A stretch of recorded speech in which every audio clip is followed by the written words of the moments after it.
Here we are on another one of our Real Talk sessions. We have with us Joanne Brooks. Hi, Joanne. Hey Sigrid, once again, awesome to be here. Great to have you here. You are the founder of Her Transformation and the circle builder behind Navigate Biz. Joanne, you have worked for so many different um, or with so many different people in your time in business. You Mm. are focusing on women now. You are really looking at how they can bring their business together in a better way, coming away from chaos, anything like that, and really focusing on it. Tell me for yourself to get to where you are now. Yeah. Did you get there? Did you make those decisions, or did you have guidance or something even stronger, like Mm. being told what to do? Yes, it was that one. So I finished high school. So we're going to go back just a little while, not long, just a little while. At the age of 18, finished high school and got accepted into university and always wanted to go. And the very curious thing is that my father said no, which was a surprise to me, particularly as he was university trained. So he was an engineer and he avoided going to Second World War because he was in university. So he was used to that. But I had two older brothers. I never got a good reason from my dad why I couldn't go, but I was told, and I was a very different person then. I was a very shy, quiet, couldn't say boo to a goose, very different person to who I am today. Um, and so he had me sit the bank exams, which is what you did in those days. You'd sit the bank exams on a Saturday. And so I thought, job done. And we come to, I get home and he says, yeah, okay, great. Now you'll ring every branch manager until you get a job. Now at 18, incredibly shy, doing something I didn't want to do. So I made those phone calls because he did stand next to me and wait for me to make those calls. He was a pretty tough guy. And I got a job in 2 weeks. Now, the branch manager did say to me, you didn't get the best score, but you're the only one who ever rang me every day. And I just felt I needed to give you a chance. Wow. So that lesson, I only realized the power of that lesson probably about 9 years ago. So it took me a while to recognize consciously what that lesson was. But in that reflection, I did realize in my corporate career and heading into entrepreneurship, I realized that I had created this pattern of behavior. If I wanted a promotion, a new job, more money, whatever, I would actually write a business case, present it to the boss and say, this is what I've done, this is what I'm going to do, and this is what I want. And there was always a negotiation at the end. I didn't always get the money or the position straight away, but there was some sort of win on both sides. And I realized that actually put me into a trajectory into an area of banking that was quite unusual for a woman to be in, commercial lending. So I know how to write the finance for a high rise and the paint on the walls because you can fund paint, weirdly. You can. But it created a lot of amazing skills in understanding financials and how businesses worked, the importance of a plan, all Mm. those good foundational pieces that people need when they secure finance. Had a bunch of personal stuff happen to me, so I started my own business in early 2000s. And it was very interesting that all the way up until that time, I'd been told what job I needed to get. I married the first man that I dated, and he was exactly the same as my dad. So I did everything that I was a good wife, did all the things that I needed to do. Was it a happy marriage? No. Anyway, and it ended tragically. He sadly committed suicide when my daughter was about 4.5, 5. And that was the critical piece in my life that had me saying, well, you know what? It hasn't quite worked as I wanted it to work. Mm. In the last 38, 39 years, I'm now going to take control. And I stood up to family members who insisted that I move back and live where they were, all those sort of things. So no, I said, no, I'm going to build my own home. So I did, and I'm going to start a business. And they all looked at me as though I had three heads. Um, super interesting, right? But it was the critical piece, time in my life that had me going, I have to take control of this because I'm not happy. So I'm the one who needs to take charge and do something different instead of expecting something to change and doing the same thing continually. So that's how I ended up where I am That today. that's really fascinating to have these stumbling blocks and still making it through. And I completely resonate with you when you say you only realized something that made you do or happened just recently, or more or less recently, a few Yeah. years ago. We don't seem to always fully understand why things happen the way they do. I love it when people can be really clear on, yes, this is why that happened, or I'm going to do that next. I think in your case, do you feel that because you were stopped from doing or guided into different directions, did confidence as such have anything to do, or was it really more about being the daughter that follows the instructions or guidance of the family, and especially of Yeah. the family? I think it was a little bit of both because when I did join the bank, I decided, well, I can't go to university, so I'll go to TAFE. And it took me 7 years to get a degree, not a degree, a diploma in accounting. Yeah. And at that time, it was a 3 hour class. I would drive an hour at night in my little old Corolla, sit for 3 hours and come home with the big heavy textbooks, all that sort of stuff. And I did get it done, but it took me 7 years. And I think back on that, oh gosh, that was a really long time to get a diploma. But I persisted. And I guess for me, persistence has been something that seems to have popped up regularly for me.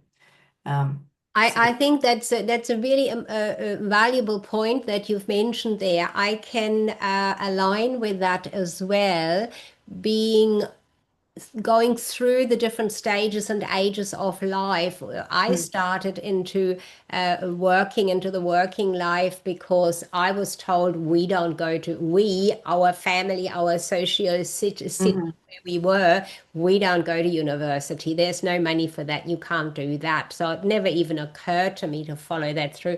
But mm, I had a particular idea. I wanted to become a nurse, and it was my dream to become a nurse with the Flying Doctors here in Australia. And then this is growing up way back in the days in Germany. And I just wanted to do that. And the block there was there were no positions to enter into. Traineeships is what we had in those days to go yeah, into it. So I floundered around looking at, oh, what could I do? And the pressure was on. You've got to find something before school exactly. finishes. You Exactly. have something to go to. Yeah, yeah. Like I was given the directive you have to be employed within about by the before Christmas. And so I had about a month, but I managed to get Yeah. that sorted within 2 weeks. It's Terrifying though. Absolutely terrifying Yeah, picking up the it's phone. interesting how you said you were shy. I was exactly the same. I didn't want to say anything. I wanted to be Uh, the good person, the good little girl yeah, following instructions, doing it all right. And yet I did make that step and walked into the shop when I saw in the shop window looking for a trainee person to become a photographer. And I thought, oh, okay, it's a job. It's something I can do. I can go into it. I can say, yes, I've got something to go to. I yeah. didn't even think about what it was all about I or was anything. But I yeah, did it and walked in there. And I think through that time, maybe not confidence as such grew a lot, but it yeah, certainly helped down the track, yeah. like you shared, that whenever you wanted something, you actually went for it. Exactly. And I remember late in my banking career, I was given the opportunity to go to Sydney to learn a platform, a new computer system. The banking was just going into computerized stuff. And then I had to go and train all these bank johnnies in Queensland, and they would come to me to the training center. And I thought, oh my gosh, I'm public speaking. How the hell am I going to do that? But what I found was it was a topic that I knew thoroughly and I loved. And I Mm. went, actually, this is going to be okay because I know this topic inside out. I helped create the product, um, given that opportunity in Sydney. And so I landed weirdly into the education space. And that's where my entrepreneurial journey took me as well in the education space. And you've really built that one. You've had some incredible success in the Yeah. entrepreneurial area. Yeah. But I will say to you, Sigrid, that one of the things that I did that had a big shift in how I approach this public speaking thing and get in front of everybody. And I guess what we can all say today is gone are the days that public speaking is reserved for those who are prepared to step on a stage because we do it every day on this thing, Mm. right? Or on the phone. So we're doing it every day.